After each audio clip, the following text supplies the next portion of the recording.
வணக்கம். நான் உங்க முத்துக்குமாரி. நம்ம சேனலை நீங்கள் இப்போ தான் ஃபர்ஸ்ட் டைம் பார்க்குறீங்க அப்படின்னா சப்ஸ்கிரைப் பண்ணிக்கோங்க. பெல் ஐக்கனை ப்ரெஸ் பண்ணிக்கோங்க. ஆல்னு ஒரு ஆப்ஷன் இருக்குது, அதையும் மறக்காமல் கொடுத்துக்கோங்க. ஸோ தட் நம்ம சேனலில் போடக்கூடிய எல்லா வீடியோஸும் உங்களுக்கு ப்ராப்பராக நோட்டிஃபை ஆகும். இந்த வீடியோவில் நம்ம என்ன பார்க்க போகிறோம் அப்படின்னா செப்டம்பர் 2024க்கான மாத ராசி பலன்.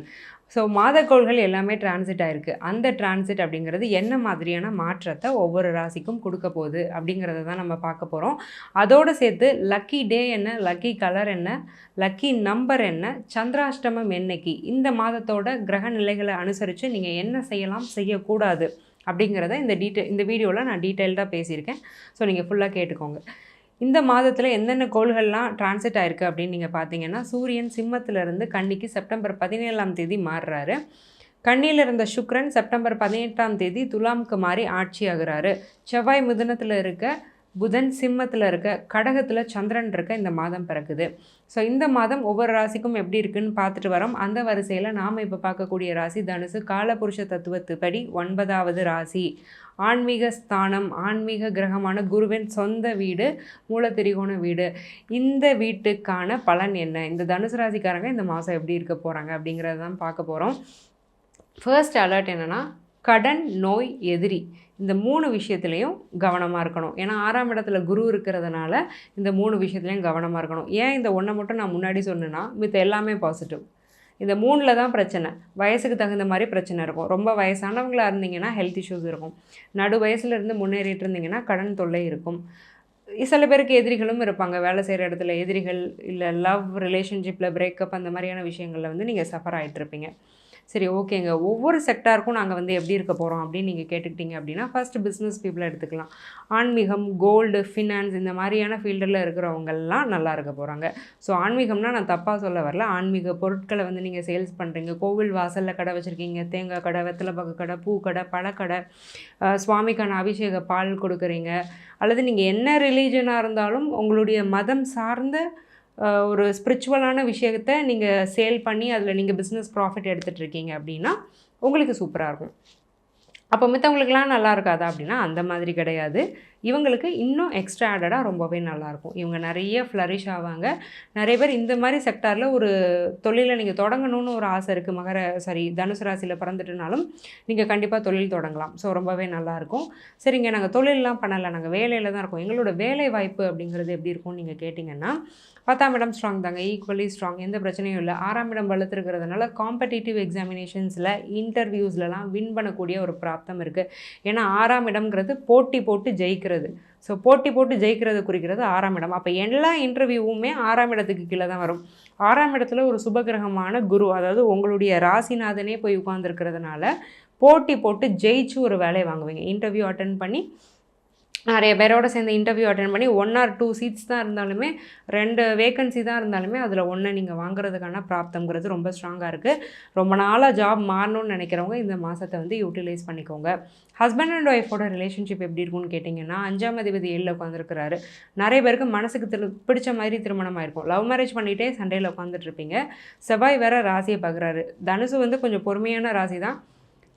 பட் இந்த மாதம் அநியாயத்துக்கு கோவம் வரும். ஏன்னா செவ்வாய் வேறு ராசியை பார்ப்பார். உடம்பு ஹீட் ஆகும், ஹேர் ஃபால் ஆகும், கண்ணு பொங்கும், எரிச்சல் வரும். கோபம் அப்படிங்கிறத, அதாவது ஆங்கர் அப்படிங்கிறத விட இரிட்டேஷன் அப்படிங்கிறது அதிகமாக இருக்கும். எதை பார்த்தாலும் எரிச்சல் வரும். இன்ஃபேக்ட் இப்படி படுத்திருந்தால் கூட திரும்பி திரும்பி படுத்துட்ருப்பீங்க. நேராக படுத்து நிம்மதியாக தூங்க முடியாது. இது காரணம் செவ்வாயுடைய பார்வை ராசி மேலே விழுது. அப்போ தேவையில்லாமல் வார்த்தைகளை கணவன்கிட்டேயோ மனைவிகிட்டேயோ பிரயோகப்படுத்தாதீங்க. ஸோ மனைவியை பற்றியோ கணவனை பற்றியோ தேர்ட் பர்சன், உங்களுடைய அப்பா அம்மாவே இருந்தாலும் உங்கள் ஹஸ்பண்ட் அண்ட் ஒய்ஃபை பொறுத்த வரைக்கும் தேர்ட் பர்சன்ஸ் தான், அவங்கக்கிட்ட ரிவீல் பண்ணாதீங்க. இந்த மாதிரியான விஷயங்களில் மட்டும் கொஞ்சம் கவனமாக இருங்க. முக்கியமாக வார்த்தையில் கவனமாக இருங்க, உங்கள் செயல்லையும் கவனமாக இருங்க. சரி, ஓகே. சைல்டு பர்த் அப்படிங்கிறது எப்படி இருக்குது? 5ஆம் அதிபதி 7ல் இருக்கிறாரு. ஸோ நல்லா இருக்குது. சைல்டு பர்த்தை பற்றி எந்த பிரச்சனையும் இல்லை. செவ்வாயுடைய பலம் நல்லா தான் இருக்குது. குருவும் 6ல் இருந்தாலும் ஒன்றும் பிரச்சனை இல்லை. என்ன தான் இருந்தாலும் அவர் ஒரு சுபகிரகம் தான். ஸோ அவர் எதையும் கெடுக்க போகிறதில்ல.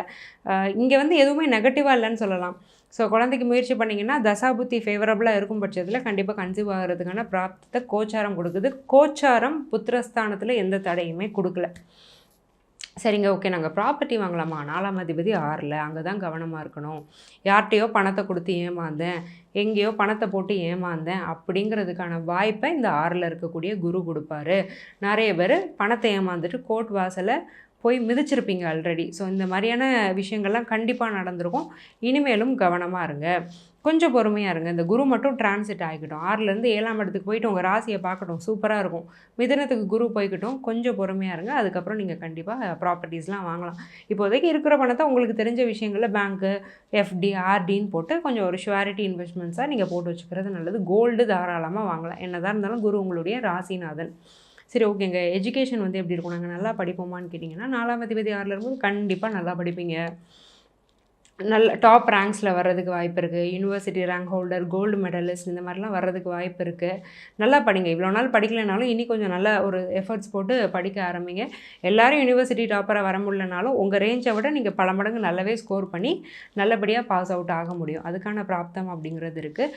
பேங்க் எக்ஸாம் எழுதக்கூடிய தனுசு ராசிக்காரங்க நிறைய பேருக்கு வந்து செலெக்ஷன்ஸ் இருக்குது. அதேமாதிரி மெடிக்கல் ப்ரொஃபஷனில் இருக்கக்கூடிய தனுசு ராசிக்காரங்க, ஈவன் டாக்டர், கம்பவுண்டர், நர்ஸ்லேருந்து மெடிக்கோ அப்படின்னு வந்துட்டாலே உங்களுக்கெல்லாம் வந்து இந்த மாதம் கண்டிப்பாக நல்லா தான் இருக்க போகுது. அதில் எந்த டவுட்டுமே இல்லை.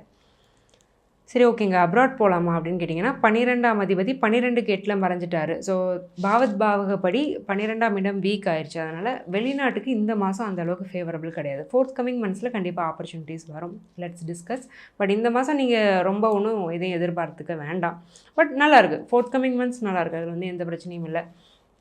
சரி, தனுசு ராசிக்கு வந்து ரொம்ப லக்கியான நம்பர் என்ன அப்படின்னு கேட்டிங்கன்னா 6 நல்லாயிருக்கும். Lucky colour blue, lucky day Saturday and Friday.